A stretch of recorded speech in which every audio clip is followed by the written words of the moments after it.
Good evening, friends. So, little more light here. Good evening. Thank you. Okay.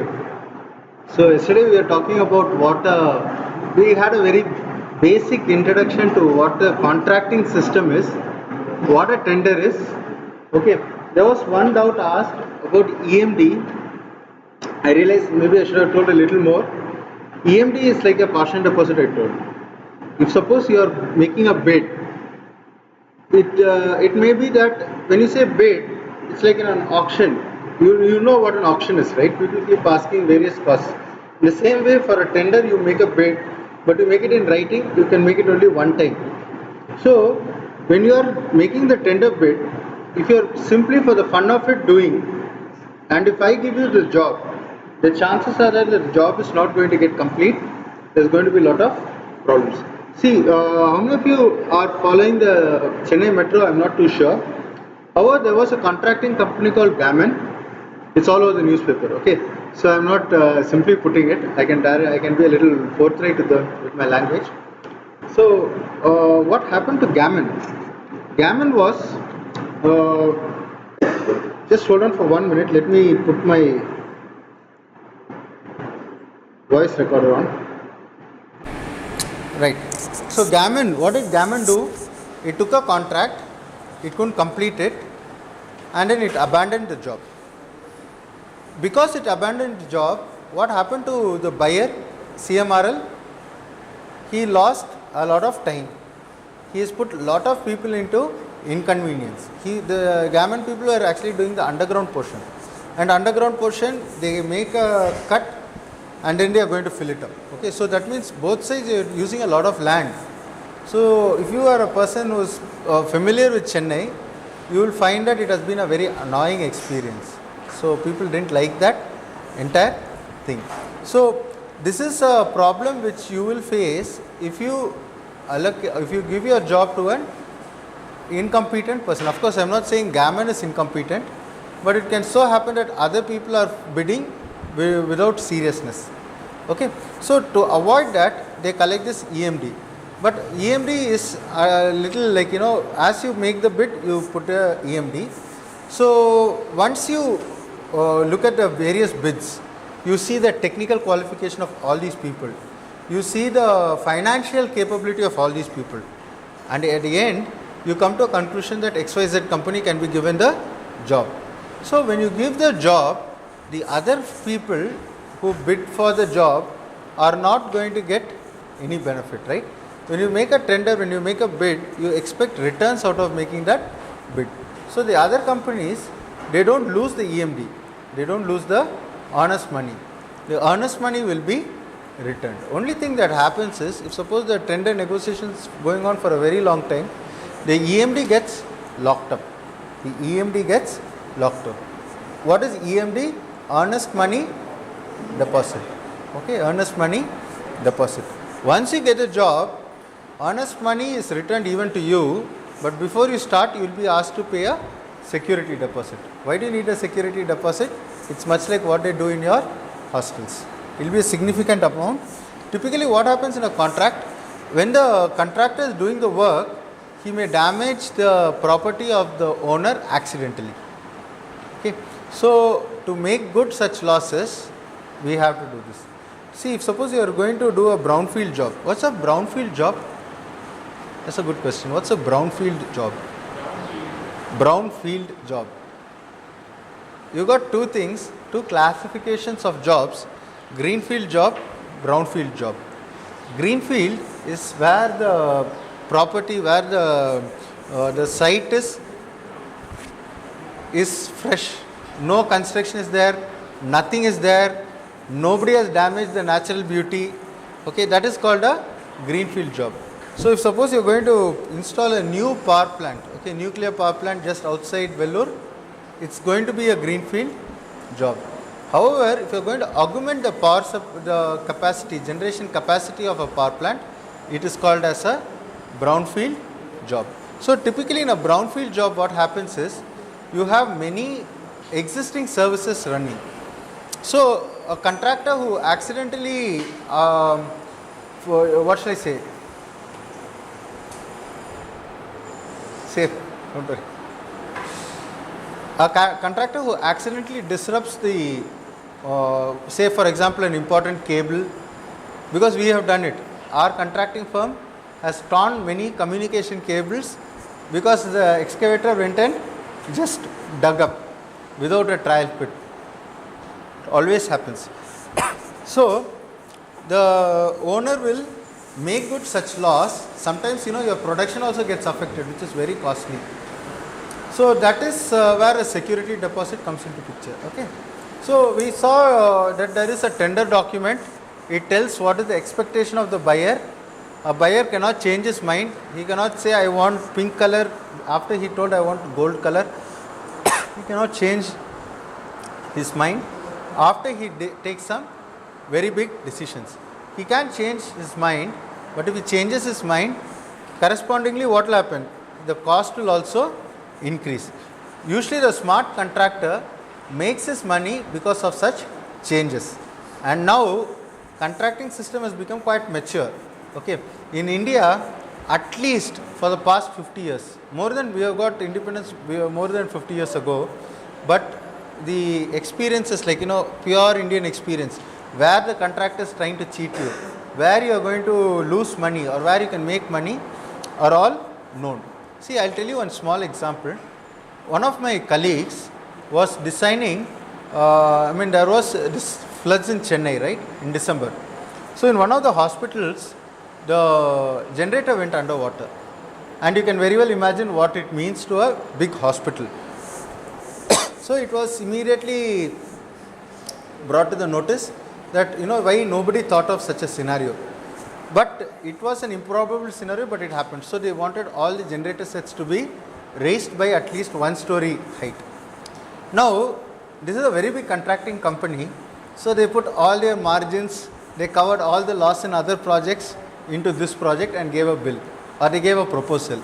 So the owner immediately told, please don't worry, I'll take care of this.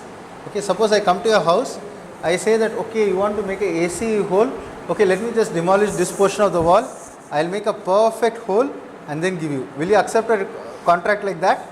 So that is what happened. If you are going to change a contract stipulation, the contractor is going to do that. He is going to say, I am going to strip the entire road, I am going to dig 3 meters, put all the layer and then lay the road, which is not at all required, and he may not actually do it also. Okay. And please note, this is happening in all the government contracts. Every time before an election, after an election, in between an election, what happens? We lay so many roads. And believe me, many of the roads which the British did, if it has been left in the original state, they are still working. Okay. So this is a little bit about the contractors which we do. Then we had some of the stages of tendering. Okay. So I'll just go through that a little. BOQ's bill of quantities. Bill of quantities. This is what we did in quantity surveying. We generated bill of quantities. Guys, it's 8 minutes late. You have 20 minutes between the classes. No excuse.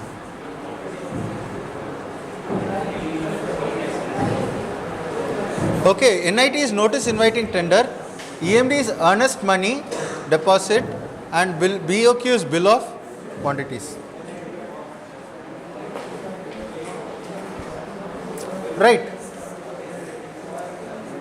See, what are the stages of a tender? You have a pre-bid study. You see whether your evaluation is correct. You generate technical specifications, and end of the day, you also get the cost. You float the tender. You have pre-bid meetings, and then you go ahead. Okay. So usually this is what we can call as the basis. First, you have to generate the NIT document. The entire NIT document has to be generated. Like I told you, companies. Okay, let me just have a little piece there. We'll have this as a system. Okay, 4 o'clock or whatever is the 12:30 or 1 o'clock. 2 o'clock or 4 o'clock. We will close the door. Okay. Then after 5 minutes, we'll let the people in. Again, close the door. Have an attendance. Is it okay? So now most of us are here.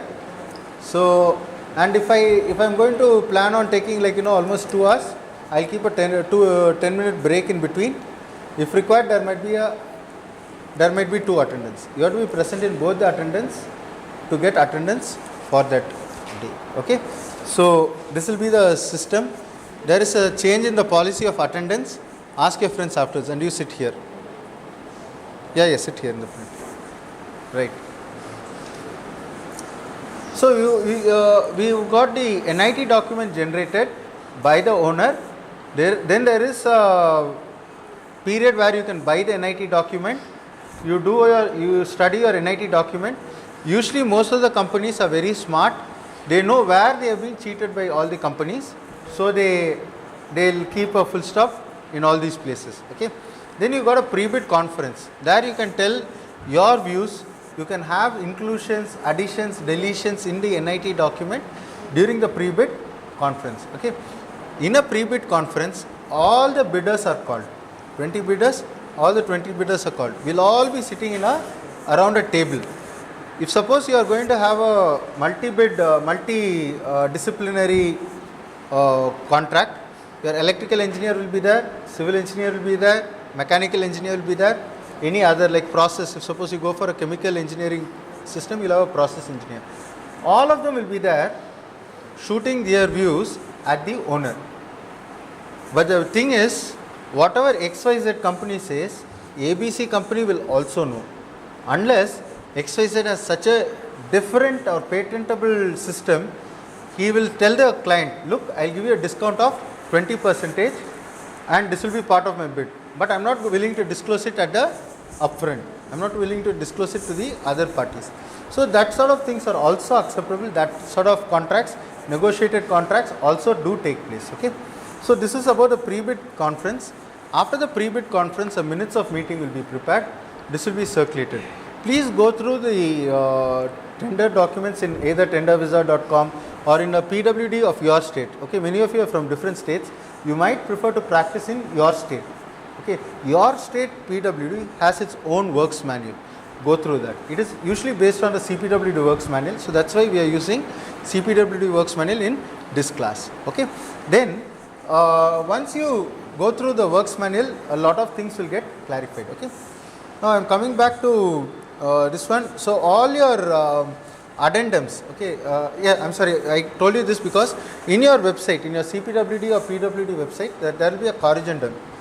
If you look at the newspaper also, corrigendum will be advertised. Okay, instead of 250 million liters per day, the water treatment plant should be able to handle 300 million liters per day with the effluent quality of BOD of 7000 ppm or something like that. Okay, whatever they want, they can change. I don't know, BOD is ppm, right? Or is it something else? What is the unit of BOD? Parts per million. Am I right? Okay, then I'm glad. Okay, right.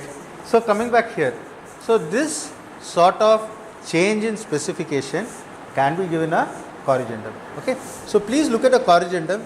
It might even have in a tender website, it will also have the minutes of meeting of the pre-bid conference. Okay, so they can have additions, deletions. That's what we mean by this addendum and cancellation. Okay, so this is what we call as addendum and cancellation. Then you got legislatures.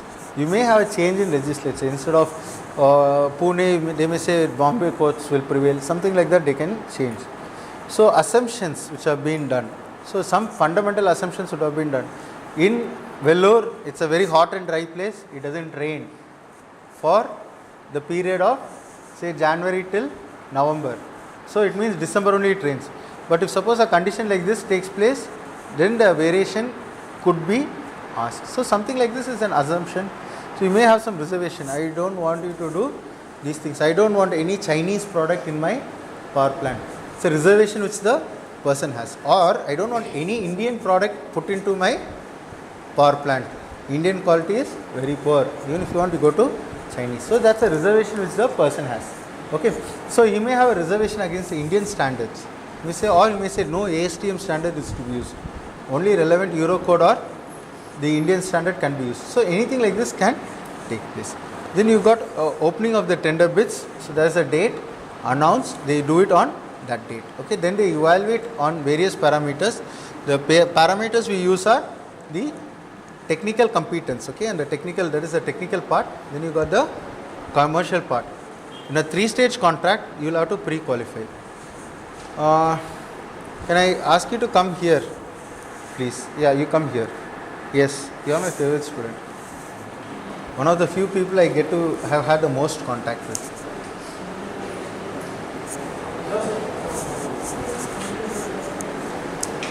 Okay. Thank you. So now there's evaluation and award of contract. Okay, so this is what we saw in the previous class. Okay. Any doubts in this? See guys, if you have a doubt, ask in class. Okay, I know that all the 50 people, the rest of the 50 also are having the same doubt. So no point in being selfish. Okay, and if suppose you feel you know it, I am open that people talk. Condition is one person talks, others listen. Okay, so you can talk, but stand up and talk. There's an orderly way of doing it. Okay, right. So these are some of the. We were telling that construction works are also like a project. In fact, that's your first assignment, and excuse me. So these are some of the parts of a project. Why am I projecting this?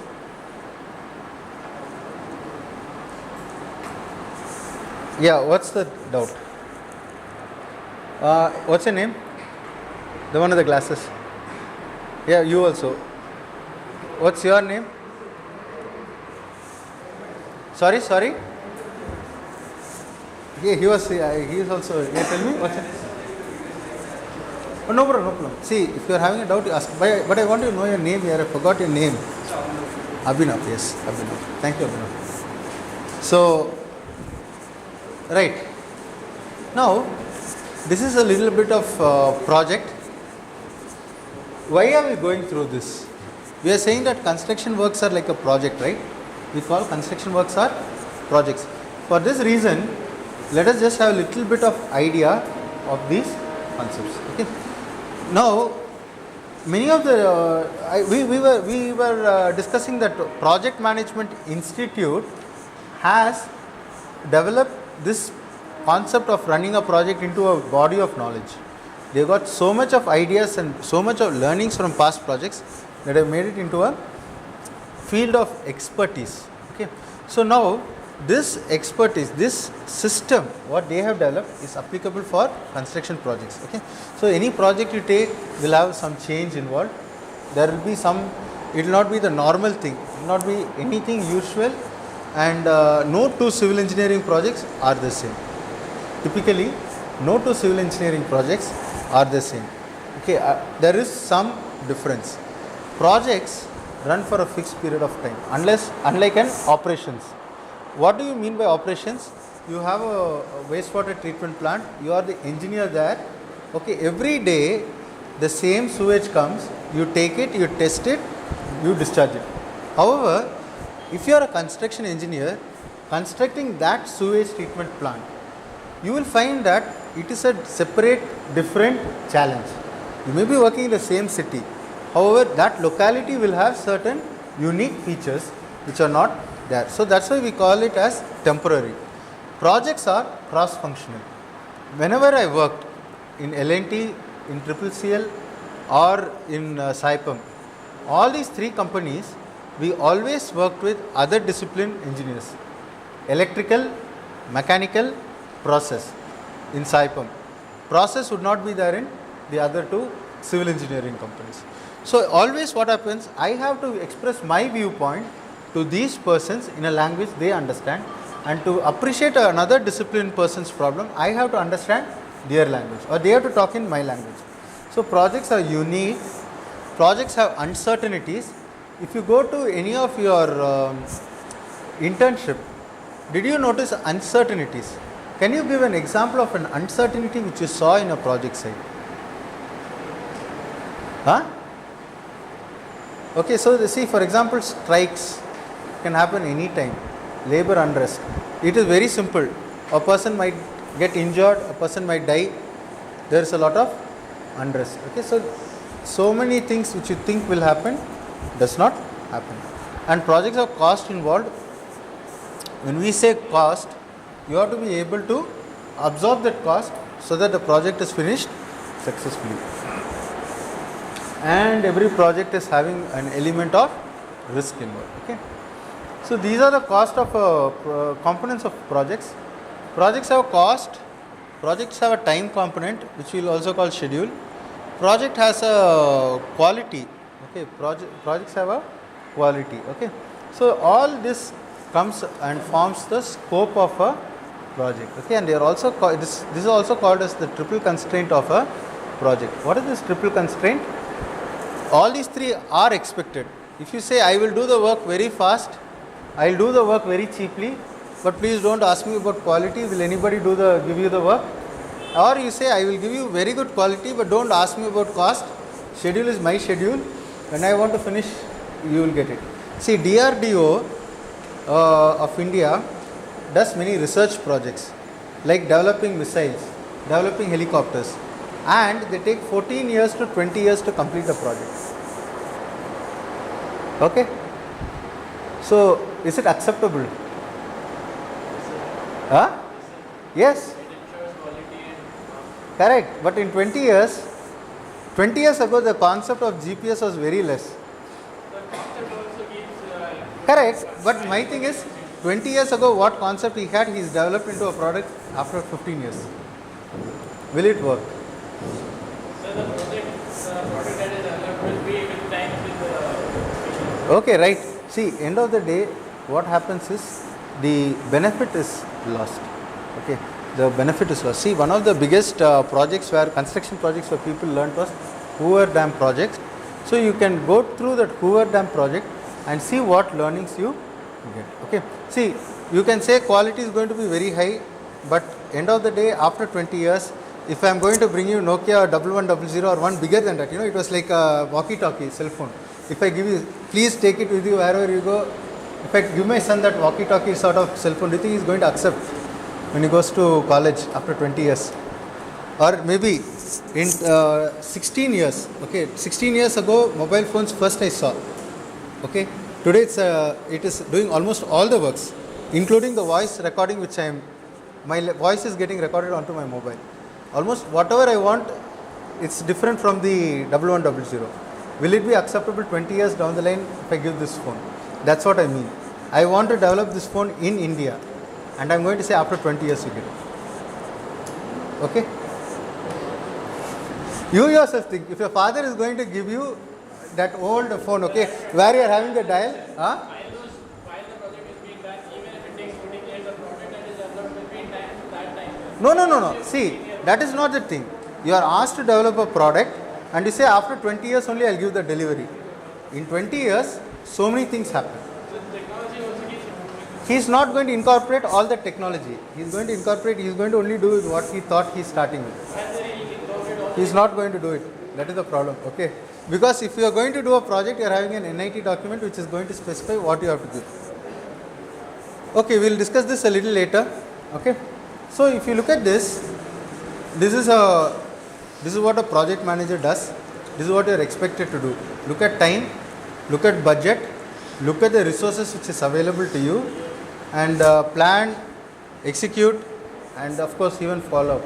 If you have gone on an internship, you will find that in the construction site, you have to keep repeatedly telling the workers what they are expected to do. Okay. So this is what we mean by follow up. Okay. So you got this is what you are going to do. See, calculation and management of main contract. Okay. So whatever is the work involved, whatever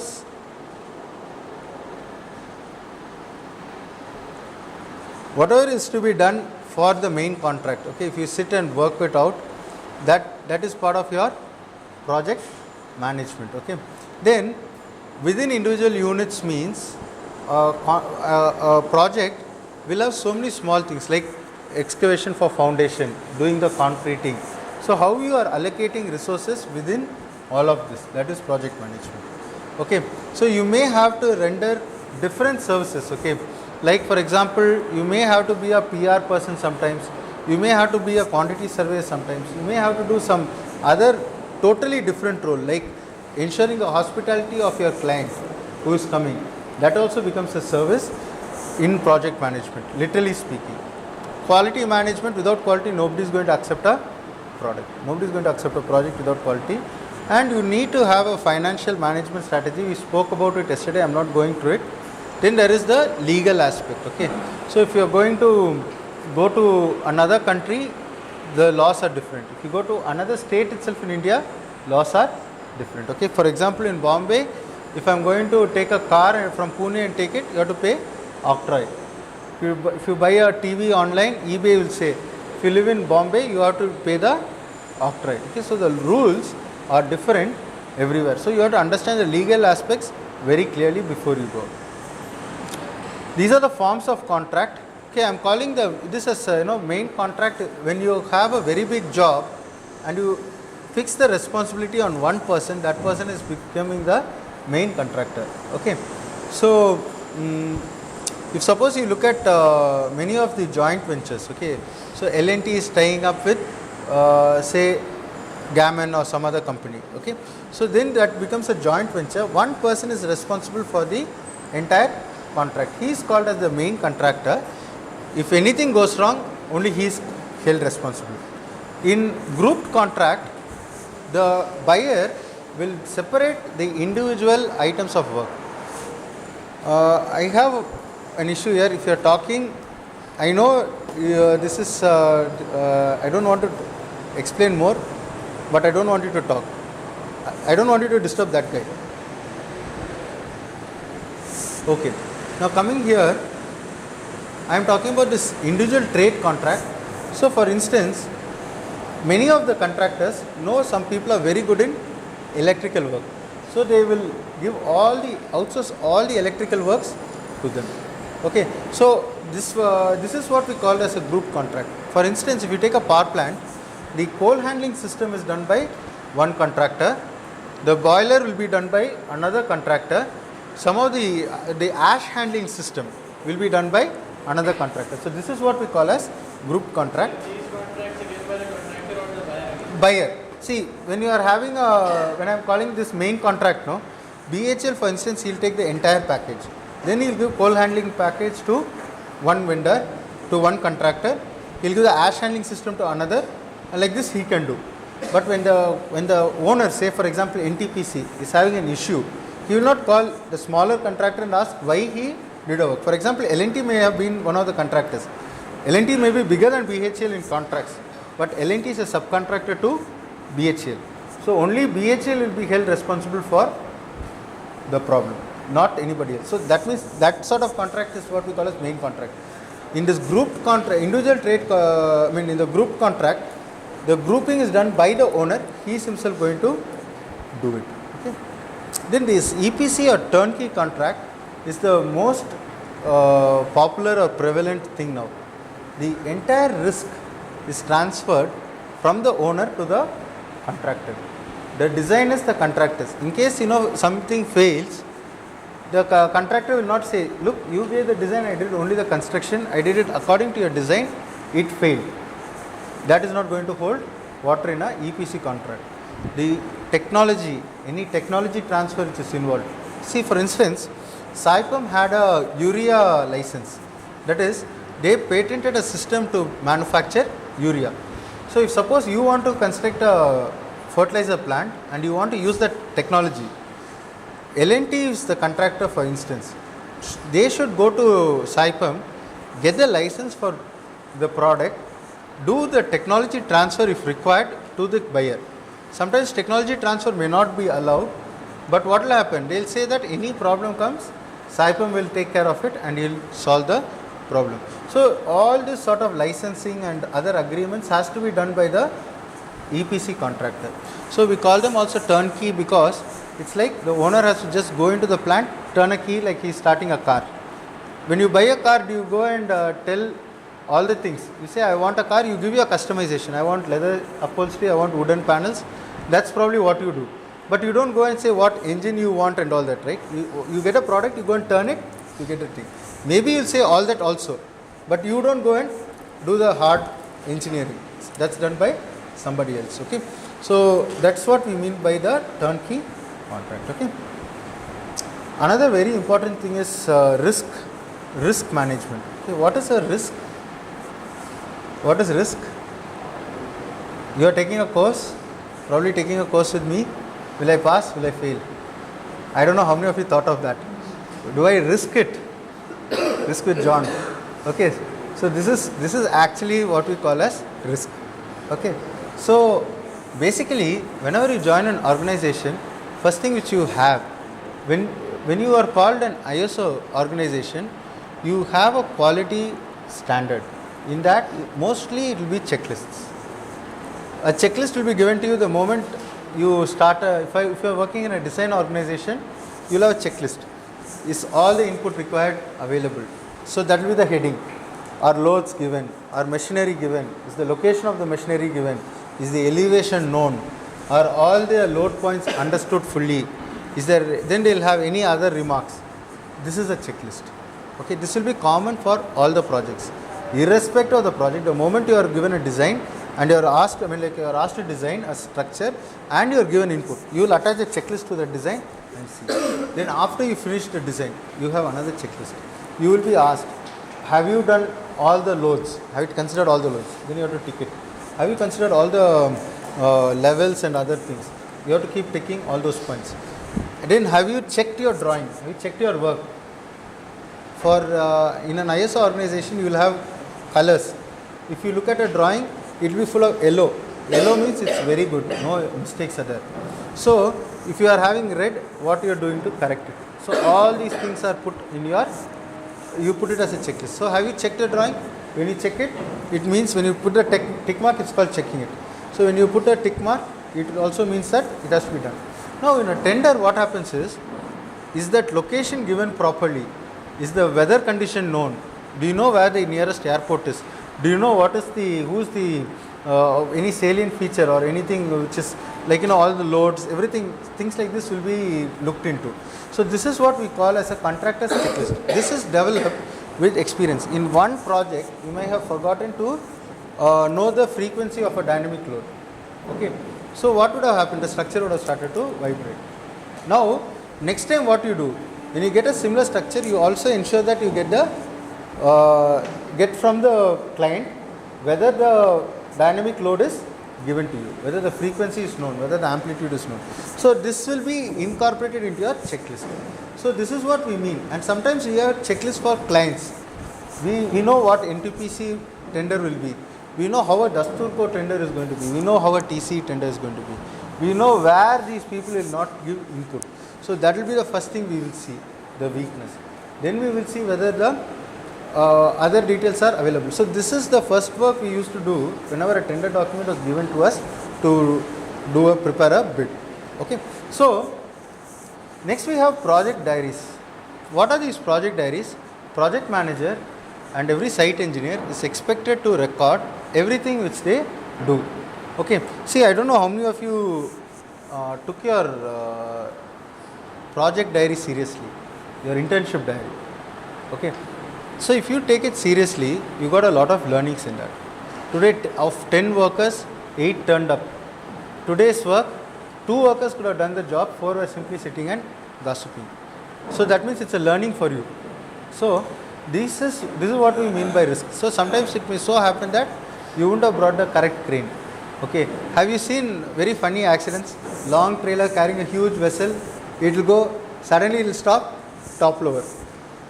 Simple reason, road was not fixed correctly. YouTube you can go and watch, so many interesting videos are there. Then you will see many crane accidents, okay, very dangerous. And you can actually learn a lot from watching those cranes, how they fail. Okay, so this is what we mean by all these, if you record, it's called a project diary. And all these incidences, if you are going to put it in a notebook, it's called a learning from past failures. When I was with L&T, my boss had a weekly review meeting, okay, monthly review meeting. Every month, an old project was taken, dusted, and the lead engineer of that will give a presentation to the other lead engineers. So what happens is, he will be telling, this was the project, this is where we failed, this is where we succeeded. So all the fellows get a good idea of what happened. Sometimes it may become like a post-mortem exercise also. They'll say, why this is such a simple thing, why did you not know? But anyway, it's also what we call as learnings. So learnings from past failures is a very important thing. Then this is, how does this form risk management? Once you know what could go wrong, you are going to be able to prevent it in a subsequent project. Okay. Then you got evaluation of project performance and benchmarking. What do we mean by this? See, every project has three things. What are they? You got a scope, you got a time associated, you got a cost associated. If any of these increase drastically or reduce drastically, you are going to have a, you are able to go make it, that is, you have matured. Instead of doing 10 days, you finish it in 5 days. It's maturity. Instead of 5 days, if you took 7 days, why you took it, you have to understand. So next time what will happen? Automatically you are going to put your schedule as 7 days instead of 5 days. Okay, so this is, or you may make it as 6 days. So this is what we mean by evaluation of past performances. Okay. In fact, one of the things which you have here is this PERT. Okay. So you will have a optimistic time and a pessimistic time. How do you develop that? It is based on your past experiences. How much we can do a change, or how much there is going to be a problem. Okay. Now my system is stuck. 1 minute. Right. Just 1 minute, please.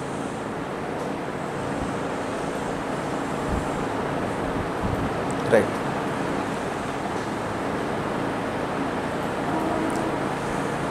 Next we come to international projects.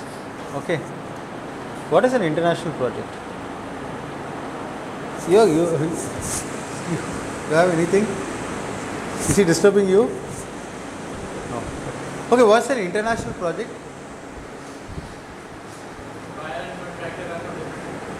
Yes, buyers, excellent. Buyers and contractors are from different geographic locations. They are from different political locations. They are from different. They have different currencies. Anything can be different. So basically, this is what we call as an. You are right. That's an international project where the buyer and the seller are in different locations. Okay. So yeah. You wanted to tell something? Okay.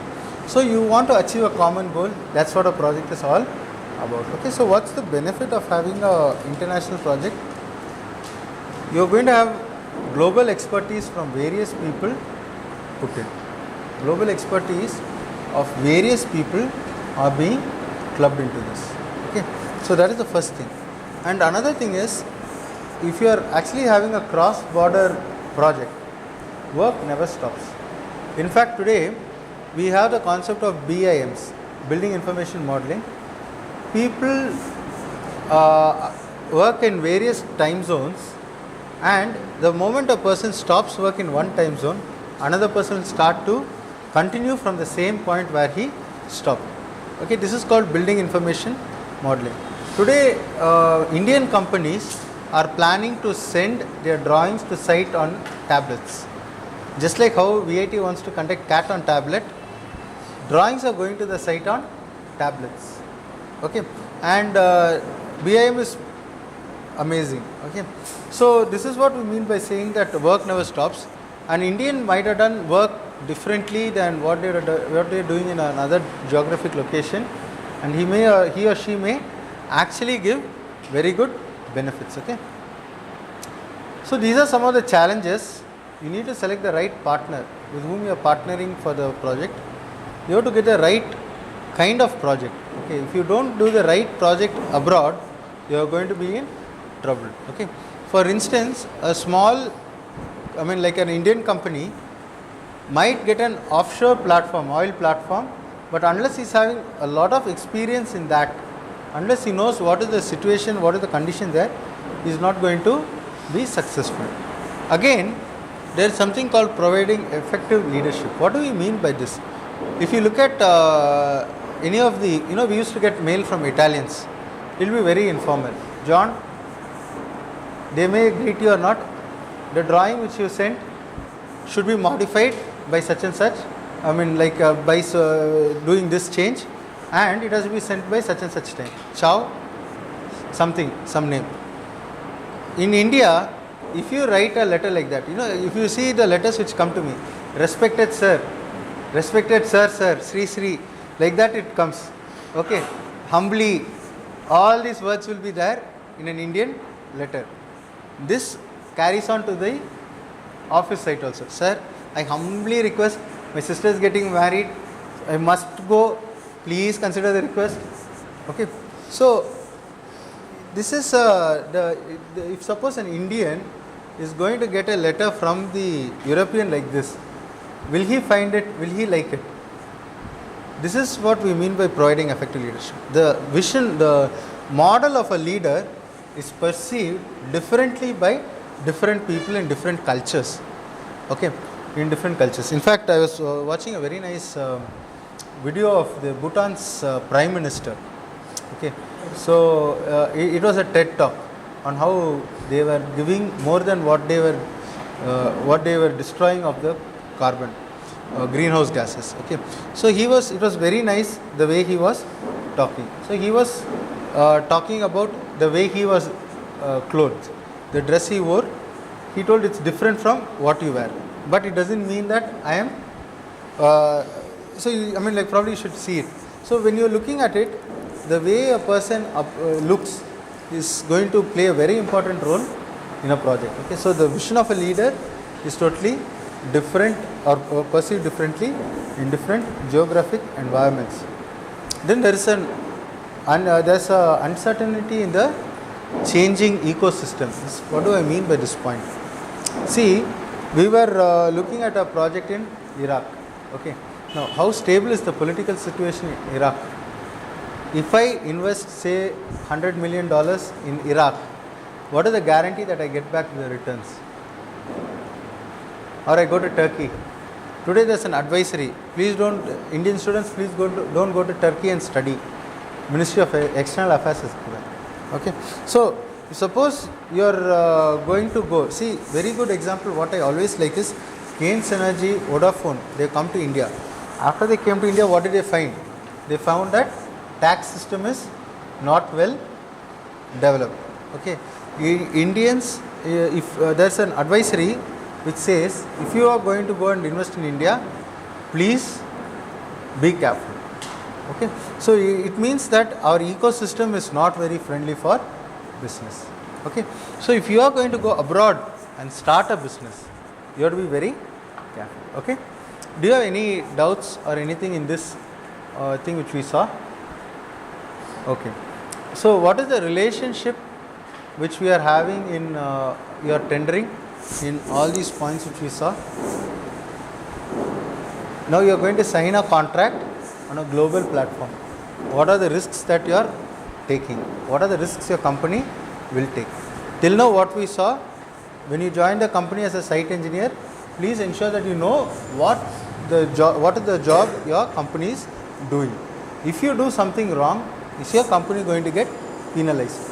It also means that you can put in your performance appraisal, I saved so many thousand rupees or so many lakhs of rupees by understanding the tender document correctly. This wrong thing could have been done, but I saved it. See, as a junior engineer, if you write, a senior is going to appreciate it, right?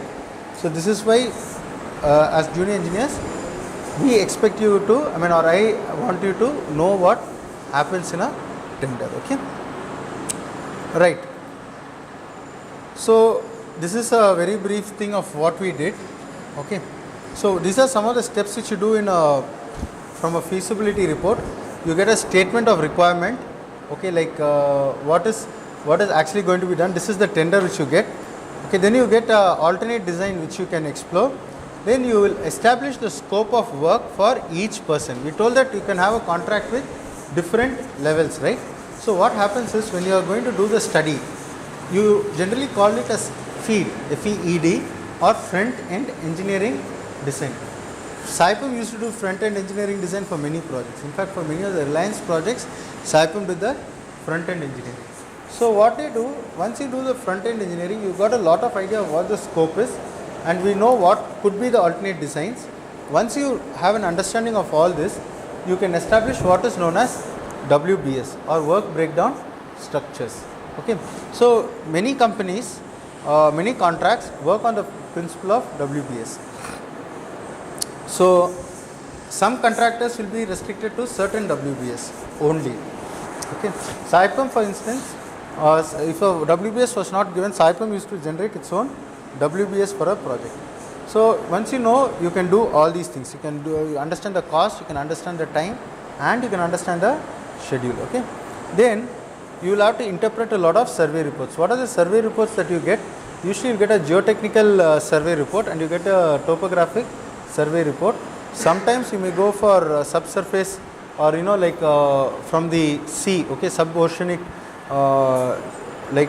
what is the data, what is the way the coastline recedes, what is the wave data, all such things are there. So when you get a survey, you are going to interpret it and see how best your project is going to be done. This is the first step which you would have done. And then you do the mode of contract, okay, whether you want to do EPC, whether you want to do as a item rate contract, okay, or if you are going to do a cost plus contract. Okay, so these are some of the contracting modes which people use. Cost plus, so you have a cost, everybody knows, so they will pay you actuals of the cost when you provide the bill. In addition to that, they will provide you a small payment so that you get the benefit out of that. Okay, so you can freeze the modes of contract. Then here there is a new definition, probably DBR. This is called the design basis report. In many of the NITs, you will find a design basis report.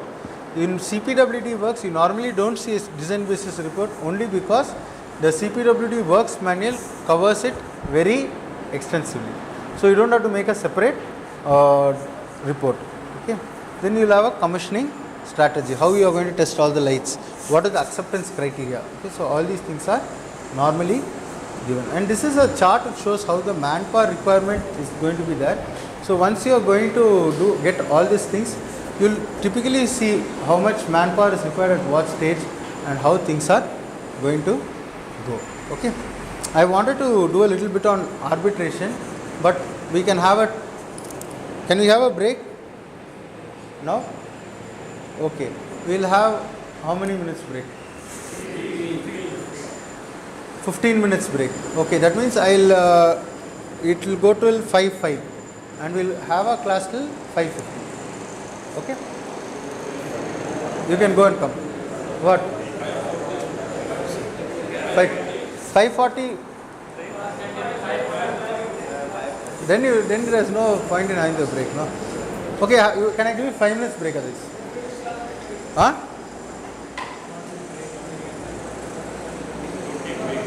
Huh? One thing is, my throat is hurting also here, and I need to also have a short break to stop. And I see many people are sleeping, so they will like to have some water and all. That's okay. Don't disturb. I mean, like sitting and finding it difficult. Okay. See, there are two things. Many times I also sat in many lectures. I will find it very interesting. My eyes will close. It happens. It's a very hot day. Weather is not nice. Go and drink water. Come back in 10 minutes. 5:45 or 5. Okay, we'll try to close 5:40. We'll see. Come back.